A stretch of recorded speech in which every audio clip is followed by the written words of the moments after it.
बिस्मिल्लाहिर्रहमानिर्रहीम। अस्सलामुअलैकुम। BBC 11 headlines news से मैं हूँ सबा मुनीर। नाज़रीन, आपको आगाह करें वो आपने खसूसी बराए सेहत डॉक्टर फैसल सुल्तान ने मुल्क में कोरोना के बढ़ते हुए केसेस के पेश नज़र ईद उल ज़ुहा पर पाबंदियों का अनदिया दिया है। डॉक्टर फैसल सुल्तान का कहना था कि डाटा बता रहा है कि मुल्क में कोरोना की चौथी लहर आ रही है। एक सवाल के जवाब में डॉक्टर फैसल सुल्तान का कहना था कि NCOC रोजाना की बुनियाद पर फैसले करती है और मौजूदा हालात बता रहे हैं कि ईद उल ज़ुहा बहुत महदूद पैमाने पर होगी। उन्होंने बताया कि जब भी कोई नया वेरिएंट आता है तो आसानी से फैलता है। मौजूदा भारतीय वेरिएंट 50 से 60% तेजी से फैल रहा है। उन्होंने कहा कि कोई भी वैक्सीन 100% मौसर नहीं होती, लेकिन बहुत ज़रूरी है कि तमाम लोगों को कोरोना वैक्सीन की कम अज़ कम एक खुराक लगाई जाए। मौजूदा वैक्सीन तमाम वेरिएंट्स पर असर अंदाज होती है। सिंध हुकूमत की जानिब से कोरोना पाबंदियों की तायद करते हुए मुआविन खसूसी का कहना था कि सिंध हुकूमत का फैसला बेहतर है।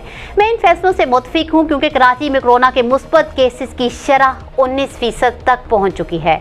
डॉक्टर फैसल सुल्तान ने मजीद कहा कि सफ़र करने के लिए कोरोना वैक्सीन सर्टिफिकेट ज़रूरी होगा और जल्द कोरोना वैक्सीन सर्टिफिकेट हासिल करने के लिए वसाइल भी हल हो जाएंगे। अगस्त से अंदरूने मुल्क सफ़र के लिए भी कोरोना सर्टिफिकेट दिखाना होगा।